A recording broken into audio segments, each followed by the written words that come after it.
Shalom bagi kita semua.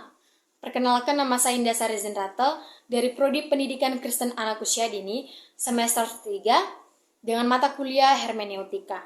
Nah, teman-teman, adik-adik sekalian, di video kali ini saya akan membagikan kebenaran firman Tuhan buat teman-teman untuk bisa kita dengar bersama. Nah, sebelum kita mendengarkan kebenaran firman Tuhan, mari kita berdoa. Kami bersyukur Tuhan buat saat hari ini, buat kasih dan penyertaan dalam kehidupan kami bisa berkumpul di tempat ini Tuhan. Kini pada saat ini kami akan mendengarkan kebenaran firman-Mu. Mari Tuhan mengajarkan kami, mari Tuhan yang selalu menyertai, dan terlebih buat hamba-Mu yang akan menyampaikan firman-Mu Tuhan, biarlah Engkau yang berkata-kata melalui bibir hamba-Mu. Ini kehidupan kami Tuhan, kami siap mendengarkan firman-Mu. Amin. Nah, teman-teman, adik-adik semua, firman Tuhan yang menyapa kita pada saat hari ini tertulis dalam kitab Yakobus pasal 1 ayat yang ke-26. Sekali lagi dari kitab Yakobus pasal 1 ayat yang ke-26. Baik, saya akan membacakannya bagi kita semua. Jikalau ada seorang menganggap dirinya beribadah tetapi tidak mengekang lidahnya, ia menipu dirinya sendiri, maka sia-sialah ibadahnya. Nah, tema yang saya angkat dalam renungan kita pada saat hari ini yaitu pengendalian diri dalam berbicara. Sekali lagi, pengendalian diri dalam berbicara. Nah, bagaimana yang dikatakan dengan pengendalian diri dalam berbicara? Ada yang tahu? Nah, teman-teman, adik-adik semua, pengendalian diri dalam berbicara itu menyoroti kita, mengajarkan kita bagaimana cara kita mengendalikan diri kita, bagaimana cara kita mengendalikan ucapan kita, agar kita menggunakan bahasa yang baik, bahasa yang sopan dengan orang yang ada di sekeliling kita, antara kita dengan teman kita, bagaimana cara kita menyampaikan bahasa yang baik yang tidak menyinggung hatinya. Sangat penting bagi kita untuk mengendalikan pembicaraan kita. Nah, firman Tuhan mengajarkan bahwa keyakinan kita sendiri harus tercermin dalam perilaku kita sehari-hari. Percuma kita punya keyakinan kalau tidak kita cerminkan dalam kehidupan kita sehari-hari. Bagaimana cara kita itu? Kalau misalnya, saya mengambil contoh, saya berbuat baik, tapi saya jangan cuma hanya di muka berbuat baik itu, tetapi saya harus mencerminkan kebaikan itu di dalam hati saya. Bukan cuma formalitas saja, tapi harus kita cerminkan di dalam pribadi kita sendiri. Nah, jika kita mengaku beriman tetapi tidak dapat mengendalikan perkataan kita, maka iman kita itu tidak tulus terhadap Tuhan. Percuma kita katakan kita ini beriman, tapi kalau kita tidak bisa mengendalikan pembicaraan kita, tidak bisa kita mengendalikan diri kita, percuma itu di hadapan Allah. Itu dikatakan peribadahan yang tidak tulus di hadapan Tuhan. Jadi, kita bisa mengendalikan omongan kita. Kita bisa mengendalikan perkataan kita. Jika kita bisa mengaku, bisa meyakinkan di dalam diri kita kalau kita itu juga bisa melakukannya, bisa mengendalikan diri kita sendiri. Jangan cuman sebagai lambang saja, tapi kita juga harus bisa melakukannya agar peribadahan kita itu tulus di hadapan Tuhan. Nah, firman Tuhan berkata dalam kitab Efesus pasal 4 ayat yang ke-29. Dikatakan demikian. Jangan ada perkataan kotor keluar dari mulutmu, tetapi pakailah perkataan yang baik untuk membangun di mana perlu, supaya mereka yang mendengarnya beroleh kasih karunia. Nah, di firman Tuhan sangat menekankan bagi kita. Jangan ada perkataan kotor keluar dari mulutmu. Nah, siapa di sini yang suka bercakap kotor? Di firman Tuhan mengajarkan kita, jangan ada perkataan kotor keluar dari mulutmu, tetapi pakailah perkataan yang baik untuk membangun di mana perlu.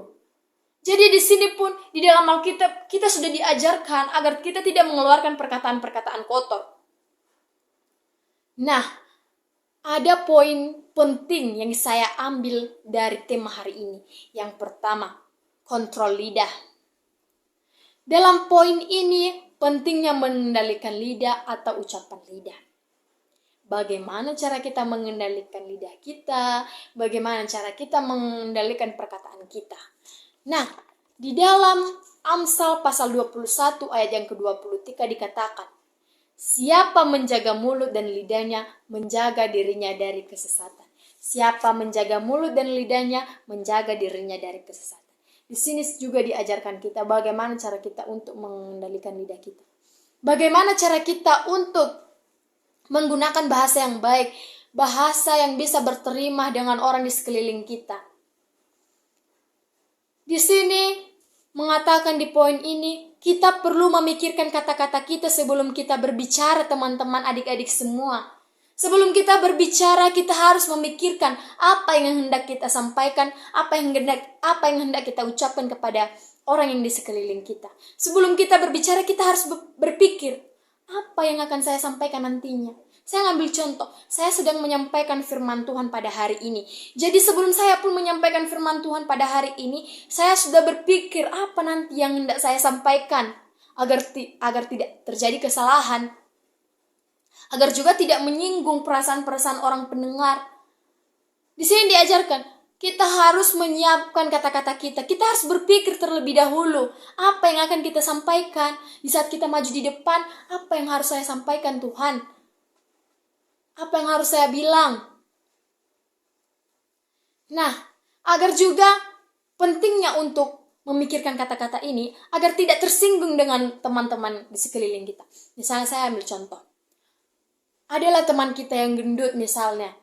Di saat kita lagi bercanda, lagi berkumpul di satu tempat kan, jadi kita tidak sempat menyinggung, kamu kok gendut kali.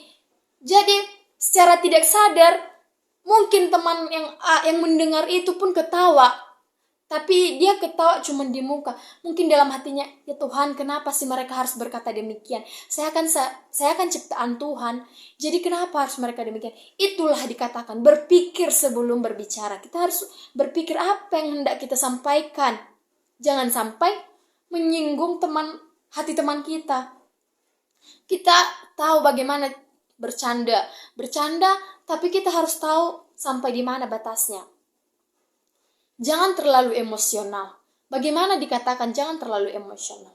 Nah, teman-teman semua, jangan terlalu emosional ini maksudnya di saat kita mau menyampaikan apa yang hendak kita ucapkan, jangan kita dalam posisi yang emosi, karena segala sesuatu yang akan kita sampaikan di saat kita emosi itu, maka semua omongan kita itu tidak terkontrol, tidak sesuai dengan faktanya. Misalnya, saya sedang berbicara depan ini dalam situasi emosi, mungkin saya ada masalah seperti itu. Jadi, bisa saja nanti jika saya sudah menyampaikan firman Tuhan, mungkin ada yang terganjal salah satu kata yang tidak berkenan.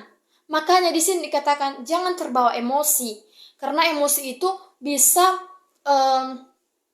mengakibatkan hal-hal kata-kata yang kotor keluar dari mulut kita. Nah, poin yang kedua yaitu kata-kata yang tidak berguna. Kata-kata yang tidak bermanfaat atau sia-sia disebutkan sebagai sesuatu hal yang harus kita hindari. Nah, itu dia katakan dalam poin kedua ini mengajarkan kita untuk menghindari pembicaraan yang tidak berguna. Nah, salah satunya gosip. Siapa di sini yang suka bergosip? Mungkin rata-rata pun cewek bergosip.